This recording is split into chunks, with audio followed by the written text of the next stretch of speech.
Hello दोस्तों, जय हिंद, वंदे मातरम। मैं प्रशांत शर्मा द आर्मी मैन।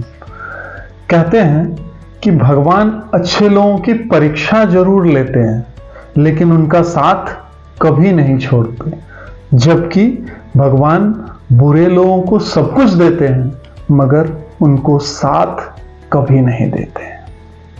आज कहानी एक गांव के मास्टर साहब की। एक व्यक्ति को मास्टर की नौकरी लगी, उनको विद्यालय में अपॉइंटमेंट मिला। वो एक दूर के कस्बे में था। वो जहाँ पे रहते थे वहाँ से 4-5 किलोमीटर दूर वो विद्यालय था। जब इनको जॉब लगी तो शुरू में इनके पास कोई साधन नहीं था यातायात का, तो ये कस्बे से पैदल ही जाते आते विद्यालय तक। इस तरह ये रूटीन चलने लगा। एक आध महीने बाद इनकी सैलरी आई। इन्होंने जैसे तैसे मैनेज करके एक बाइक ले लिया। मास्टर साहब जैसे ही स्कूल के लिए निकलते तो उनको चूंकि अपना पुराना दिन याद था कि चूंकि इसमें कोई गाड़ी नहीं मिलती, कोई सवारी, कोई साधन नहीं है, तो जो भी उनको मिलता उसको अपने बाइक पे बिठा लेते। ऐसा ही सिलसिला चलता रहा काफी दिनों तक। उधर से आते समय भी वो किसी न किसी को बिठा लेते, इधर से जाते समय, मतलब उनकी गाड़ी कभी भी खाली नहीं जाती थी। धीरे धीरे लोगों को ऐसा उनकी गाड़ी का नंबर तक याद हो गया। लोग उनकी गाड़ी पहचानने लगे। सबको लगने लगा अरे मास्टर जी की गाड़ी है तो लिफ्ट मिल ही जाएगी। ऐसा करते करते एक दिन क्या हुआ कि वो घर से निकले तो उन्होंने देखा कि कोई आज नहीं है रास्ते में।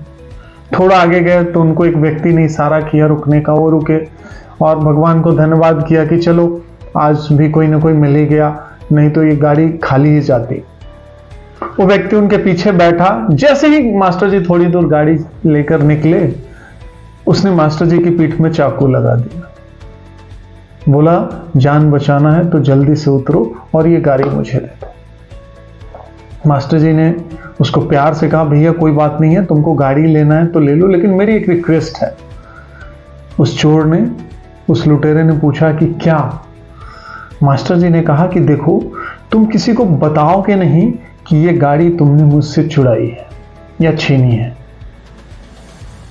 और न ही मैं बताऊंगा कि तुमने मेरी गाड़ी छीनी है। चोर ने पूछा ऐसा क्यों? तो मास्टर जी ने कहा कि वैसे ही इस रास्ते पर सवारी मिलती नहीं है, कोई गाड़ी वाड़ी चलती नहीं है। एक दो लोग हैं जो व्यक्तिगत अपने निजी वाहन से चलते हैं। अगर लोगों को ये बात पता चलेगी तो लोगों का भरोसा, विश्वास उठ जाएगा और किसी जरूरतमंद की भी कोई मदद नहीं करेगा। इसलिए तुम किसी को बताना नहीं और मैं भी नहीं बताऊंगा। उस दिन मास्टर जी पैदल ही स्कूल गए, पैदल ही वापस आए। घर पहुंचे, हाथ मुंह धोया, भगवान को प्रणाम किया, भोजन वगैरह करा और सोचने लगा कि वाह रे भगवान तेरी कैसी महिमा, गाड़ी भी छिनवा दिया। लेकिन उनको भगवान पे पूरा विश्वास था। उन्होंने कहा कि चलो जैसी तेरी मर्जी, कोई बात नहीं। सो करके जब ये सुबह उठे दातुन करने के लिए बाहर निकले बगीचे की तरफ, तो उन्होंने देखा इनकी गाड़ी वहीं पे सामने लगी हुई और उसमें एक चिट्ठी चिपकी है। कौतूहल बस मास्टर जी उस गाड़ी के पास गए, उन्होंने उस चिट्ठी को उठाया और पढ़ने लगे और मन ही मन मुस्कुराने लगे। चोर ने उसमें लिखा था कि मास्टर जी प्रणाम, मुझे नहीं पता था कि ये गाड़ी इतनी मशहूर है। शायद ये बॉलीवुड के किसी फेमस हीरो की तरह है। ये मैं जहां भी जाता हूं लोग इस गाड़ी को पहचानते हैं। सबसे पहले मैं इसे लेके कबाड़ी वाले के पास गया। कबाड़ी वाले ने मुझको डांट कर पूछा कि अरे मास्टर जी की गाड़ी लेके तू कहां घूम रहा है? मैं किसी तरह झूठ बोल के वहां से जान बचा के भागा। मुझे भूख लगी थी, मैं हलवाई के पास गया। हलवाई ने जैसे ही इस गाड़ी को देखा बोला अरे तू इस मास्टर जी की गाड़ी को लेके कहां घूम रहा है? मैंने उनसे झूठ बोला कि उन्होंने कुछ सामान मंगाया है और मैं जान बचा के वहां से भागा। मैं वापस आ ही रहा था कि रास्ते में पुलिस वाले ने देख लिया। उसने मुझे रोका और पूछा ये मास्टर जी की गाड़ी लेके तू कहां जा रहा है?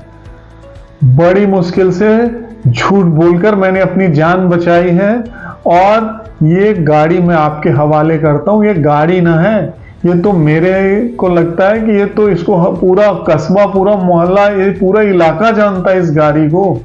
आप सर जी संभालो अपनी गाड़ी और हो सके तो मुझे माफ कर देना। मास्टर जी जोर जोर से हंसने लगे और प्रभु का धन्यवाद करने लगे और सोचने लगे कि हे प्रभु, तेरी माया अपरंपार है। बड़ी छोटी सी कहानी है, लेकिन इससे जो सीख सकते हैं वो ये कि कभी भी आपका विश्वास सच्चा है और अगर आप लोगों का भला कर रहे हैं तो आपका बुरा कभी भी नहीं होगा। तो भलाई करते रहिए, मुस्कुराहटे बांटते रहिए। हो सकता है, जैसा कि मैंने शुरू में कहा, कि आपको कुछ तकलीफें आए, लेकिन याद रखिए भगवान अच्छे लोगों की परीक्षा जरूर लेता है, लेकिन साथ कभी नहीं छोड़ता, और बुरे लोगों को सब कुछ देता है मगर साथ कभी नहीं देता। तो आप लोग मेरा भी साथ दीजिए और ऐसी ही अच्छी कहानियों के लिए मेरे चैनल को सब्सक्राइब करिए, शेयर करिए और लाइक करिए। धन्यवाद।